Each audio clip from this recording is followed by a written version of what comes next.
आदेश। जय महाकाल। बहुत बहुत स्वागत है आपका आपके चैनल अघोर शक्ति पे। मैं ललित सिंह आज आपके सामने एक नई वीडियो के साथ हाजिर हूं।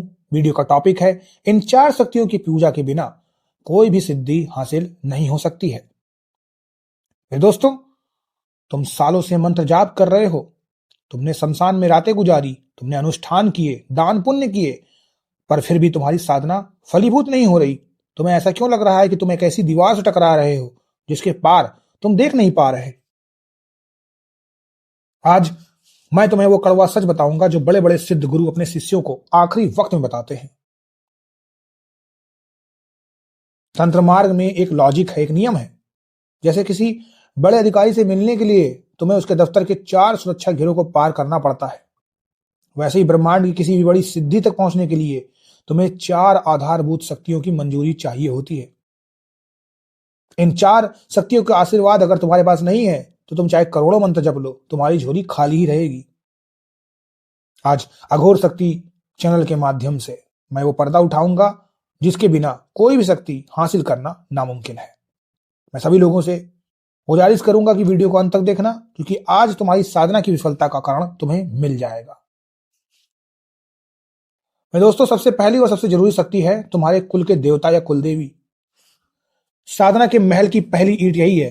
तुम बाहर जाकर मां काली को मना रहे हो, बाबा भैरव की साधना कर रहे हो, पर तुम्हारे अपने घर की कुलदेवी भूखी बैठी है या तुम उन्हें भूल चुके हो, तो याद रखना, कोई भी बाहरी शक्ति तुम्हारा भोग स्वीकार नहीं करेगी।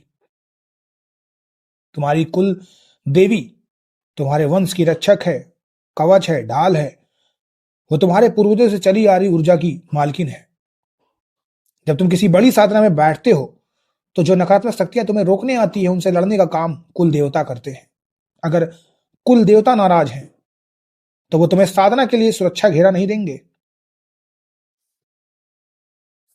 अघोर मार्ग में कहा जाता है कि जिसकी कुल देवी दुष्ट है उसे महादेव भी सिद्धि नहीं देते।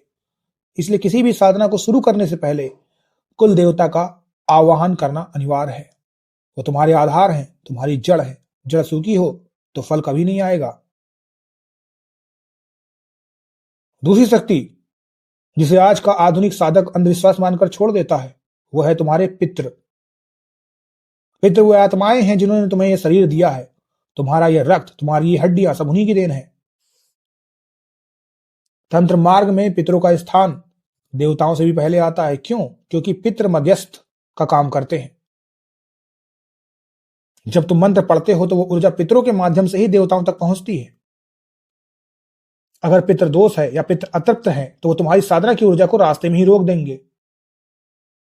वो तुम्हें भ्रमित करेंगे, तुम्हें डराएंगे, क्योंकि तुम उनका तर्पण करो। सिद्धघोरी सबसे पहले अपने पितरों को संतुष्ट करता है, क्योंकि जब तुम्हारे पीछे हजारों पूर्वजों का आशीर्वाद खड़ा होता है तो बड़ी से बड़ी नकारात्मक शक्ति तुमसे टकराने से पहले 100 बार सोचती है। पितर खुश है तो सिद्धि का रास्ता साफ है। तीसरी शक्ति है स्थान देवता या क्षेत्रपाल। तुम जिस जमीन पर बैठकर साधना कर रहे हो उस जमीन का अपना एक मालिक है, एक रक्षक है। इसे हम स्थान देवता या ग्राम देवता कहते हैं। तुमने कभी सोचा है कि पुराने समय में साधक जंगल में जाने से पहले जमीन पर हाथ मारकर अनुमति क्यों मांगते थे? क्योंकि बिना मालिक की इजाजत के तुम उसके इलाके में ऊर्जा का खेल नहीं खेल सकते। स्थान देवता उस क्षेत्र के चेकपोस्ट है। अगर तुमने स्थान देवता को भोग नहीं दिया या उन्हें सम्मान नहीं दिया तो तुम्हारी साधना में विघ्न आना निश्चित है। तुम्हारा दिया बुझ जाएगा, तुम्हें आसन पर बैठने में तकलीफ होगी या तुम्हारा मन उचट जाएगा, बदल जाएगा। क्षेत्रपाल की पूजा तुम्हें उस विशेष स्थान पर स्थायित्व देती है। बिना चौकीदार को खुश किए तुम राजा के महल में घुसने की कोशिश कर रहे हो तो सरासर बेवकूफी है।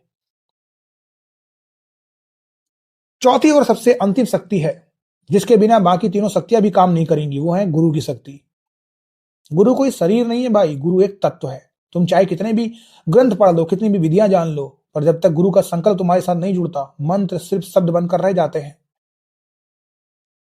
गुरु शक्ति वो ट्रांसफार्मर है जो ब्रह्मांड की हाई वोल्टेज बिजली को तुम्हारे छोटे से शरीर के लायक बनाकर अंदर भेजती है। बिना गुरु की आज्ञा और पूजा की गई साधना चोरी मानी जाती है और चोरी का माल कभी फलता नहीं है। गुरु ही वो शक्ति है जो कुल देवता, पितृ और स्थान देवता को आदेश देती है कि यह मेरा शिष्य है, इसे मार्ग दो। गुरु की पूजा का मतलब है अपने अहंकार को मारना। जिस दिन तुमने खुद को गुरु के चरणों में डाल दिया, उस दिन दुनिया की सारी सिद्धियां तुम्हारे पीछे हाथ जोड़कर खड़ी हो जाएंगी। अब आप पूछेंगे कि हमें तो इनके बारे में कुछ पता ही नहीं, हम कैसे पूजा करें? तो ध्यान से सुनिएगा। जब भी साधना शुरू करो, अपने आसन पर बैठकर सबसे पहले हाथ में जल लो। अपने कुल देवता का, कुल देवी का मानसिक ध्यान करो, उनसे अनुमति मांगो। अपने पितरों को प्रणाम करो और कहो कि मेरी इस साधना का कुछ अंश आपकी तृप्ति के लिए है। उस स्थान के देवता को साक्षी मानो और अंत में अपने गुरु के चरणों का ध्यान करो। जब ये चारों शक्तियां तुम्हारे पक्ष में खड़ी हो जाती हैं, तब तुम अजय बन जाते हो। फिर तुम ओम भी बोलोगे तो उसका असर परमाणु बम जैसा होगा। तंत्र मार्ग शॉर्टकट का रास्ता नहीं है भाई, ये मर्यादा का रास्ता है। जो इन चारों का सम्मान करना सीख गया, वो सिद्ध पुरुष बन गया। साधकों, आज से अपनी साधना की दिशा बदलो। बाहर भागने से पहले अपने घर और अपने मूल को मजबूत करो। ये चार शक्तियां तुम्हारी ढाल हैं, तुम्हारा कवच है। इनके बिना तुम उस युद्ध में जा रहे हो जहां हार निश्चित है। अगर आप भी साधना में असफल हो रहे हैं तो गौर करें कि आपने इनमें से किसे नजरअंदाज किया है। कमेंट में आदेश लिखो और बताओ कि क्या आप अपने कुल देवता और पितरों की सेवा करते हैं। अडिग रहना है, मर्यादा में रहना है, साधना करते रहना है। मैं आपके साथ खड़ा हूं हमेशा। बाकी मैं बाबा भोलेनाथ से यही प्रार्थना करता हूं कि आप सभी लोगों की सभी मनोकामनाएं पूर्ण हो। मुझे आदेश दीजिएगा। आदेश आदेश आदेश। जय महाकाल।